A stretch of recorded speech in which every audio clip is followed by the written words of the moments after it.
নানা আয়োজনে উদযাপন হচ্ছে পবিত্র ঈদে মিলাদুন্নবী। সোহরাওয়ার্দী উদ্যানে আন্তর্জাতিক শান্তি সমাবেশ। চট্টগ্রামের জশ্নে জুলুসে মানুষের ঢল।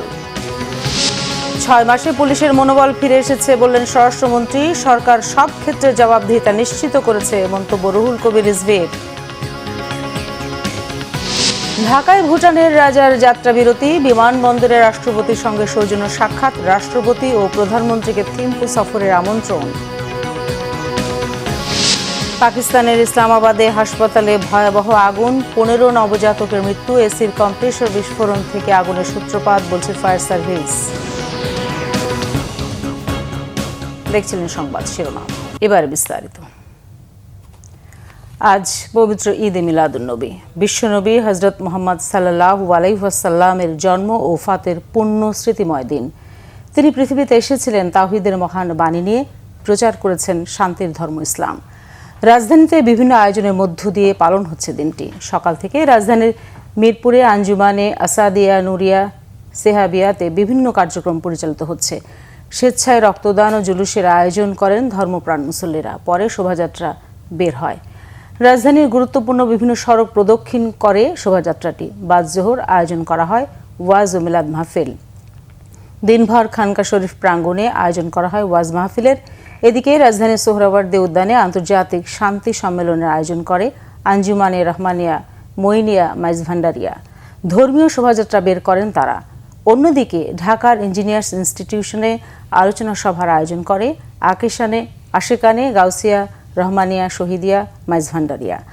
আলোচনায় উঠে আসে ঈদে মিলাদুন্নবীর গুরুত্ব, করণীয়। সেই সাথে জশ্নে জুলুস পালন করেন মুসল্লিরা। র্যালিটি মৎস্য ভবন, হাইকোর্ট ও প্রেস ক্লাব এলাকা ঘুরে ইঞ্জিনিয়ার্স ইনস্টিটিউশনে এসে শেষ হয়। আখেরি মোনাজাতের মধ্য দিয়ে শেষ হবে আয়োজন। এদিকে নানা আয়োজনের মধ্য দিয়ে দেশের বিভিন্ন স্থানে পবিত্র ঈদে মিলাদুন্নবী হিসেবে উদযাপন চলছে। পবিত্র ঈদে মিলাদুন্নবী উপলক্ষে চট্টগ্রামে 55তম ঐতিহাসিক জশ্নে জুলুস হয়েছে। এতে অংশ নেন লাখো মানুষ। সকালে মহানগরীর 16 শহরের জামিয়া আহমদিয়া সুন্নিয়া কামিল মাদ্রাসা সংলগ্ন এলাকা থেকে জশ্নে জুলুস শুরু হয়।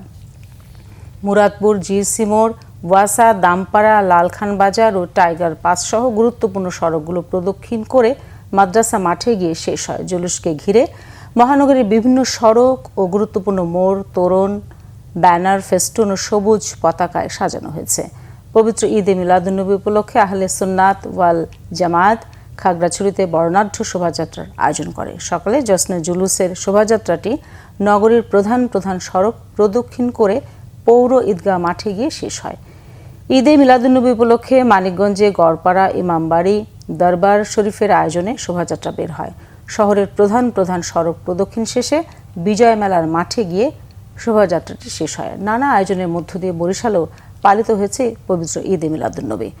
দিবসটি উপলক্ষে নগরীর সদর রোড থেকে বাংলাদেশ ছাত্র হিজবুল্লাহর উদ্যোগে আনন্দ মিছিল বের করা হয়।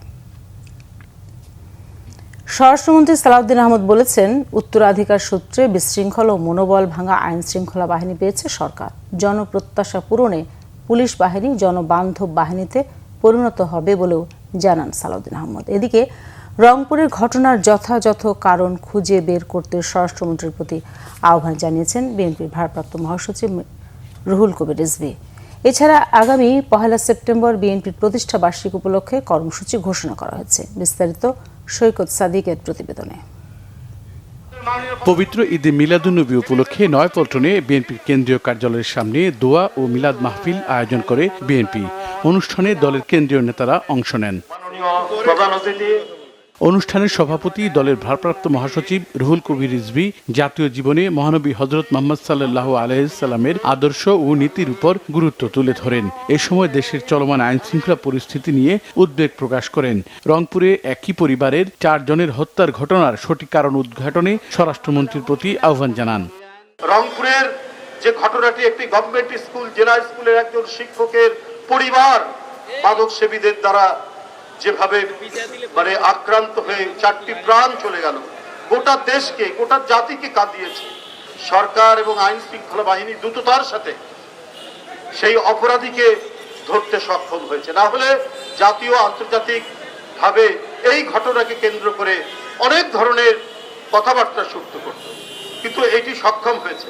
তো এখন এই সমস্ত সিন্ডিকেট এই সমস্ত কারা এর সাথে জড়িত রয়েছেন, কোথায় কিভাবে এরা গড়ে উঠেছেন, এদের গোপন আস্তানা কোথায়, এটা আইডেন্টিফাই করে আপনাকে সেটা ধ্বংস করতে হবে। অনুষ্ঠানে প্রধান অতিথির বক্তব্যে স্বরাষ্ট্রমন্ত্রী সালাউদ্দিন আহমেদ সরকারের 6 মাসের দেশের অপরাধ দমনে আইন শৃঙ্খলা বাহিনীর পদক্ষেপ তুলে ধরেন। বলেন, রাতারাতি বৈপ্লবিক পরিবর্তন সম্ভব নয়।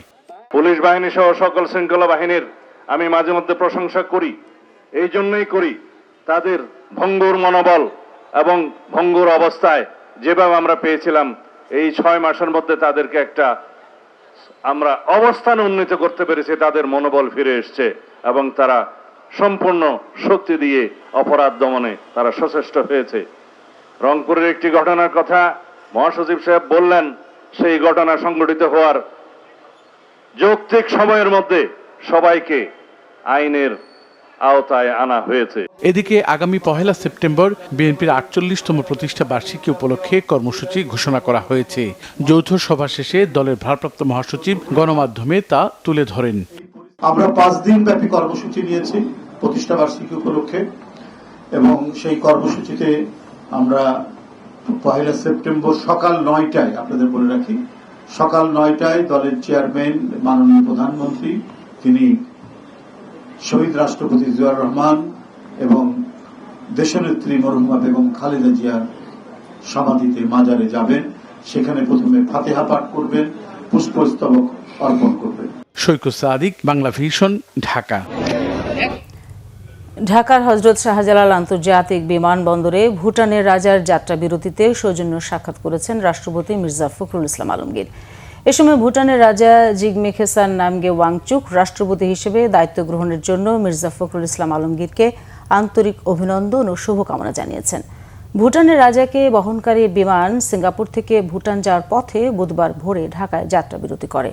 বিমানবন্দরের প্রায় 1 ঘণ্টা অবস্থানকালে ভিভিআইপি লাউঞ্জে রাষ্ট্রপতি মির্জা ফখরুল ইসলাম আলমগীর ভুটানের রাজার সঙ্গে সৌজন্য সাক্ষাৎ করেন। তারা পারস্পরিক স্বার্থ সংশ্লিষ্ট বিভিন্ন বিষয়ে সৌহার্দ্যপূর্ণ আলোচনা করেন। রাষ্ট্রপতি বাংলাদেশের জনগণ ও সরকারের পক্ষ থেকে ভুটানের রাজা ও রাজ পরিবারের সদস্যদের শুভেচ্ছা জানিয়েছেন। এ সময় রাষ্ট্রপতি ভুটানের রাজা ও রাজ পরিবারের সদস্যদের বাংলাদেশে রাষ্ট্রীয় সফরের জন্য আমন্ত্রণ জানিয়েছেন। ভুটানের রাজাও বাংলাদেশের রাষ্ট্রপতি ও প্রধানমন্ত্রীকে ভুটান সফরের আমন্ত্রণ জানান।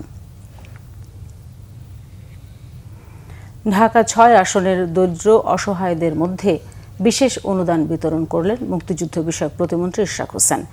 প্রধানমন্ত্রী তারেক রহমানের সহযোগিতা এবং সমাজ কল্যাণ মন্ত্রণালয়ে এই বিশেষ অনুদান দেওয়া হয়েছে। বুধবার রাজধানীর ওয়ারীতে আয়োজিত এক অনুষ্ঠানে অনুদানের আর্থিক চেক তুলে দিয়ে প্রতিমন্ত্রী ইশরাক হোসেন বলেন, দেশের দরিদ্র ও অসহায় ব্যক্তিদের কল্যাণে কাজ করছে বর্তমান সরকার। এ সময় ফ্যামিলি কার্ড ও কৃষক কার্ড সহ সরকারের বিভিন্ন কর্মসূচির কথা জনগণের সামনে তুলে ধরেন ঢাকা 6 আসনের সংসদ সদস্য ও প্রতিমন্ত্রী ইশরাক হোসেন। অনুদানের চেক পেয়ে সুবিধাভোগীরা সন্তোষ জানান। কর্মসূচিতে সমাজ কল্যাণ মন্ত্রণালয়ের সংশ্লিষ্ট কর্মকর্তা, স্থানীয় গণ্যমান্য ব্যক্তি এবং বিভিন্ন শ্রেণী পেশার মানুষ উপস্থিত ছিলেন। দর্শক, এই ছিল এখনকার মতো। পরের সংবাদ সন্ধ্যা 6টায়। এর আগে 5টায় রয়েছে নিউজ টপ 10 দেখার আমন্ত্রণ রইল। ধন্যবাদ সবাইকে এতক্ষণ সাথে থাকার জন্য।